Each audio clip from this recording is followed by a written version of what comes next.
Tema video kali ini yang gue buat itu akan sedikit berbeda, dimana di sini gue akan ajarin kalian bagaimana caranya kalian bisa mempelajari dan hidup dalam kegelapan. Kenapa gue pengen bahas seperti ini? Karena banyak sekali dari teman gue, ya teman dekat, keluarga, ya orang tua itu nanya ke gue, buat apa sih gue melakukan ini semua? Kenapa gue nggak pensiun aja santai-santai ya dengan semua uang yang gue miliki, dengan semua aset yang gue miliki, gue bisa hidup ya sampai masih 100 tahun lagi kalau ada teknologinya tanpa harus bekerja satu hari pun. Kenapa gue mesti cari ya misalnya strategi marketing untuk dihujat massa untuk promosi tempat baru gue ya, bar baru gue. Kenapa gue harus masih bikin video seperti ini ya, masih bangun pagi syuting video seperti ini untuk mengedukasi masyarakat yang IQ-nya jongkok sekali. Yang dari edukasi gue itu ada kemungkinan untuk dihujat sama massa. Karena ketika kalian mengutarakan suatu kebenaran ya di negara dengan SDM yang rendah, hasil akhirnya itu cuma satu, orang menganggap kalian gila dan menghujat kalian. Gue itu justru tipe orang yang selalu belajar dalam kegelapan. Orang yang gak benar-benar mengerti gue akan tanya hal-hal seperti itu. Buat apa lu lakukan ini? Buat apa lu lakukan itu? Bahkan ada orang yang pernah ancam gue seperti ini. Kamu itu enak mas ya, kamu itu hidup selalu di siang hari. Suatu saat kamu akan lihat malam hari. Di situ gue ketawa dalam hati gue. Gue pikir selama ini lu kira gue hidup itu di mana? Gue gak pernah melihat siang. Hidup gue yang gue tahu tuh hanya kegelapan.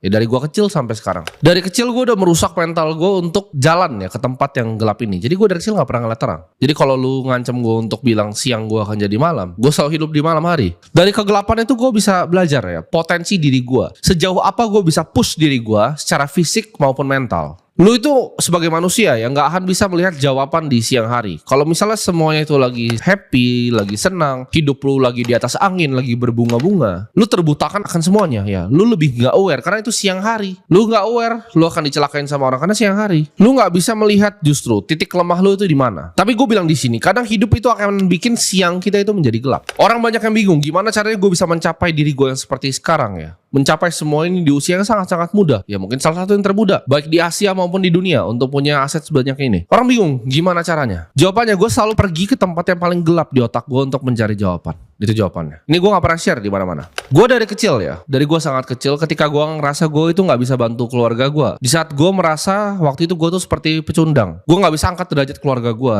Gue ngelihat nyokap gue sendiri direndahkan ya sama keluarga yang lain yang lebih kaya. Di saat gue ngelihat nyokap gue sakit, gue cuma bisa duduk situ tanpa gak bisa bayar apa-apa. Di saat gue mesti jualan, antara gue jualan properti ini atau gue gak dapat makan, besok nyokap gue gak makan. Begitu gue dateng ya, gue udah nelponin sampai malam gitu, gue temenin dia bacot gitu kan, dia bacot panjang lebar, gue udah mau ngantuk-ngantukin tapi gue dengerin. Besoknya ketemu dia liat, oh anak kecil yang jualan gak jadi beli deh sama dia karena anak kecil. Hidup gue udah gelap dari situ ya. Jadi gue udah lihat berbagai macam lah di hidup ini. Di saat gue dibawa ke tempat yang gelap sama hidup, justru gue mempelajari kegelapan itu dan gue gak pernah mundur. Ya mungkin orang ada yang patah semangatnya ketika kondisi itu datang ke hidup mereka. Ketika kalian nih misalnya lagi makan-makan terus orang tua kalian direndahkan sama orang yang lebih kaya, mungkin kalian jadi minder gitu, jadi pecundang, lanjut lagi gitu. Tapi gue enggak, gue pelajari. Cara gue tuh sederhana ya, gue diam dan gue mulai observe ya, gue perhatikan semua sekeliling gue, apa yang bisa gue lakukan untuk merubah kondisi ini. Gue pelajari rasa sakit hatinya, gue pelajari rasa tekanan mentalnya. Karena gue yakin kalau kalian bilang hidup gue aja enak di sini, kalian coba tukar satu hari aja sama gue, mungkin kalian udah lompat langsung dari gedung ini. Karena hal yang gue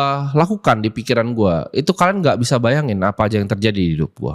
Ini mungkin tips ya, jadi kalian mungkin bahkan kalian ada yang merasa kalian tuh bukan mau ke kegelapan, tapi kalian ditarik sama hidup sampai ke kegelapan. Jadi misal tadinya orang tua kalian ada, tiba-tiba amit-amit misalnya bokap kalian meninggal atau di PHK, nggak bisa dapat uang, orang tua kalian mulai susah makanya adik kalian nggak bisa sekolah. Jadi kalian bukan mau kegelapan. Kalau gue itu justru udah dikasih gelap, gue mau lagi di dalam kegelapan. Jadi kalian tuh ada yang dari siang tapi tiba-tiba jadi gelap. Nah gimana caranya handle hidup kalian kalau tadi dari siang menjadi gelap? Jawabannya sederhana ya. Ini tips gue. Lu coba improve sedikit demi sedikit. Jadi misalnya hidup lu jadi gelap nih, bokap lu di PHK ya, lu susah, lu harus biayain keluarga lu. Lu mikir gimana caranya hari ini gue melakukan hal yang sedikit lebih baik di semua aspek. Di pekerjaan kalian, misal kalian pekerjaan, gimana caranya gue lakuin pekerjaan ini sedikit lebih baik. Sedikit aja hari ini.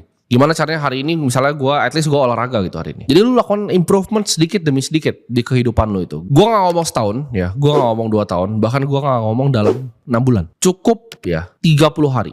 1 bulan aja, sedikit demi sedikit hari lu kerja sedikit lebih baik, yang lu kerjakan tuh sedikit lebih baik, itu akan berasa ya di 30 hari pertama. Itu akan komponen lu ngerasa kayaknya nggak susah-susah banget nih dalam kegelapan ini. Misalnya contohnya kalian bangun tidur ya. Kalian bangun tidur, dulu kalian cuma scrolling TikTok, tapi coba kalian ganti itu dengan bacaan yang bermanfaat. Sebelum kalian tidur ya, kalian bisa scrolling TikTok, ganti dengan bacaan yang bermanfaat. 30 menit aja. Nggak usah muluk-muluk kalau bilang belajar 3 jam ya. Gua tahu otak-otak kayak lu itu nggak bisa belajar 3 jam. 30 menit udah lari lagi ya. Udah kasih TikTok lah otaknya. Tapi 30 menit ya. Bangun tidur 30 menit belajar. Sebelum tidur 30 menit belajar. During pekerjaannya ya, jam kerjanya lakukan sedikit lebih baik dibanding kemarin. Sedikit lebih baik terus, 30 hari akan berubah. Karena di hidup itu compounding itu bukan hanya di bunga ya, bukan hanya bunga berbunga, compounding interest seperti yang sering dibilang Warren Buffett. Bukan hanya ilmu ya yang compounding, tapi progress. Ya, kata-katanya adalah progress. Progress itu compounding.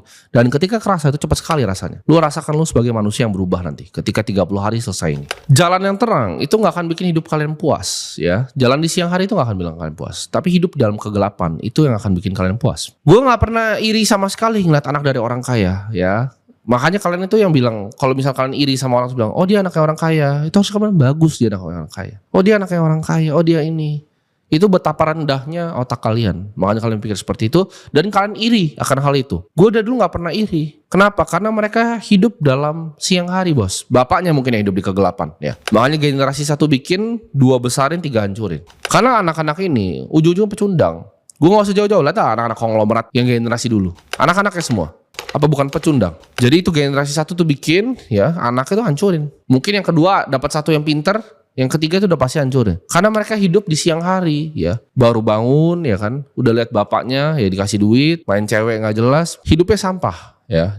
Dan gak ada challenge di hidupnya. Jadi jangan pernah iri dengan anak orang kaya. Mereka itu yang harusnya iri dengan orang-orang yang bisa mempelajari kegelapan. Dia bahkan tidak pernah melihat kegelapan. Dan tidak punya kesempatan untuk belajar dari kegelapan. Jadi jangan iri sama anak orang kaya. Ketika ya lu berhasil melakukan sesuatu yang sulit dalam kegelapan, self respect lu ya, lu melihat diri lu itu, harga diri lu itu baru akan muncul. Lu akan bisa punya self esteem, gue sebutnya, rasa respect terhadap diri lu sendiri. Ini nggak bisa dikasih sama orang. Gue nggak bisa bilang di sini gue ngomongin lu bahwa lu adalah orang yang hebat, tapi diri lu sendiri di hati lu tahu lu sampah gitu. Lu tahu lu pecundang. Self esteem itu cuma bisa didapatkan dari kita melakukan sesuatu yang sulit di dalam kegelapan. Jadi itu nggak bisa dipuji sama mama lu. Oh kamu anak yang pintar ya, padahal lu tahu lu goblok gitu. Atau gue bilang, oh lu orang yang hebat ya, padahal lu tahu lu goblok aslinya. Ketika ya gue bilang tadi, hidup lu dalam kegelapan ya, lu begitu di rumah, keluarga besar lu itu meremehkan ya, misalnya keluarga lu atau bahkan meremehkan istri lu karena lu gak punya duit. Keluarga yang lebih punya duit itu meremehkan. Di saat lu bisa tarik keluarga lu itu dari tong sampah tadi, di saat ini gelap nih ya, lu tarik dari tong sampah ke atas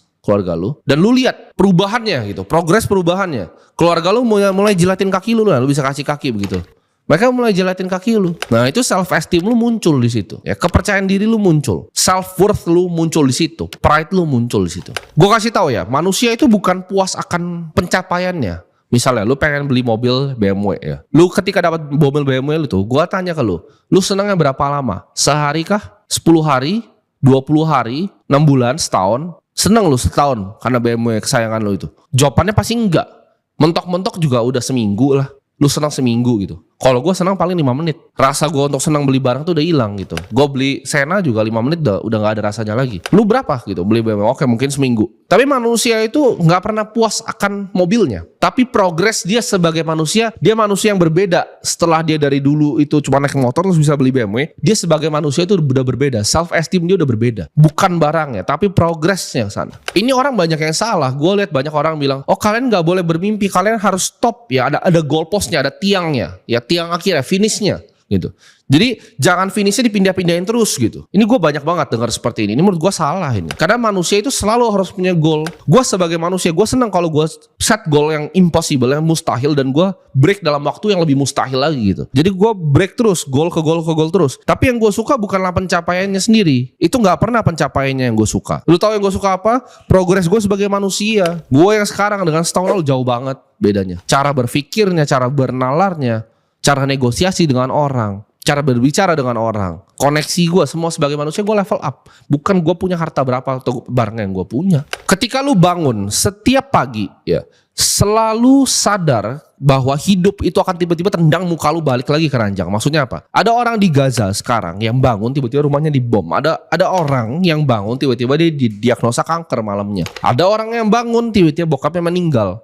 ya, atau anaknya meninggal ketika dia bangun. Hidup itu akan selalu tendang muka lu. Jadi gue tuh kadang kalau bangun ya, gue udah siap ini hari ini ada apa. Bahkan kalau satu hari gue nggak punya masalah nih sama sekali, itu gue udah stres. Gue kayak, aduh ini dari mana nih serangannya ya? Karena gue udah selalu hidup dalam kegelapan. Lu nggak bisa lari dari gelapnya hidup. Lu nggak bisa jadi pecundang ketika misalnya ya udah bokap lu kena PHK, udah sial gitu kan. Lu nggak mau biayain mama lu mati nanti. Adik lu nggak bisa sekolah nanti. Terus lu mau jadi apa? Mau jadi pecundang begitu. Karena gue udah terbiasa sama semua ini. Gue udah expect ya. Gue bilang tadi kan, gue bangun tidur itu gue udah expect aja dilempar pisau kalau bisa sama orang. Gue udah siap-siap ini mau dilempar dari mana nih pisaunya. Jadi gue selalu siaga orangnya. Dan gue tahu banyak sekali orang di luar sana yang bahkan iri sama gue ya kan. Karena mereka mungkin merasa, oh mereka deserve more dibanding gue. Pasti yang gue lakukan itu adalah hal yang tidak baik atau hal yang ilegal. Hal yang mereka merasa, oh gak mungkin ini anak umur 23 tahun bisa seperti ini. Tapi percayalah, gue hidup dalam kegelapan. Jadi kalau kalian mau mikir, oh nanti dia ini gue akan ambil semuanya dia punya ini. I don't give a single fuck. Lu bisa ambil semua barang gue, lu ambil semua duit gue, I don't give a fuck. Gue bikin lagi kayak begini besok semua.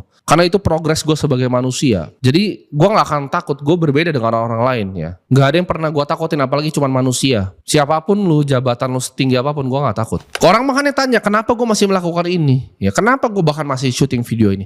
Karena gue senang dengan kegelapan. Gue senang untuk berperang. Gue suka berperang dan menang. Kadang gue menang ya, perang nih kadang gue menang, kadang gue kalah juga. Tapi yang gue tahu satu, gue gak dilahirin di bumi ini untuk jadi pecundang. Ingat, setiap hal yang sulit yang kalian lakukan itu pasti paling worth it di ujungnya ya. Semua yang kalian lakukan, makin sulit sesuatu yang kalian lakukan, ujungnya akan semakin manis. Mempelajari kegelapan adalah gimana caranya ya kita pelajarin. Kalau misalnya kita bangun pagi kita dilempar pisau harus kayak gimana. Ya mungkin kita nangkep tangannya kebeset gitu. Tapi akan ada suatu saat di mana kita udah tahu gitu. Kadang pisau itu dilempar dari belakang, kadang dari kiri dan kadang dari kanan. Yang mana? Kalau dari kanan harus ngapain, kalau dari kiri harus ngapain. Tapi percayalah, nah makanya buat orang yang mau bilang ya hidup gue bisa siang jadi gelap, yang mau lempar pisau ke gue, keep this in mind. Setiap kali gue bangun tidur, gue tuh udah expect dilempar pisau dari manapun. Jadi itu saran dari gue, hidup dan pelajari kegelapan.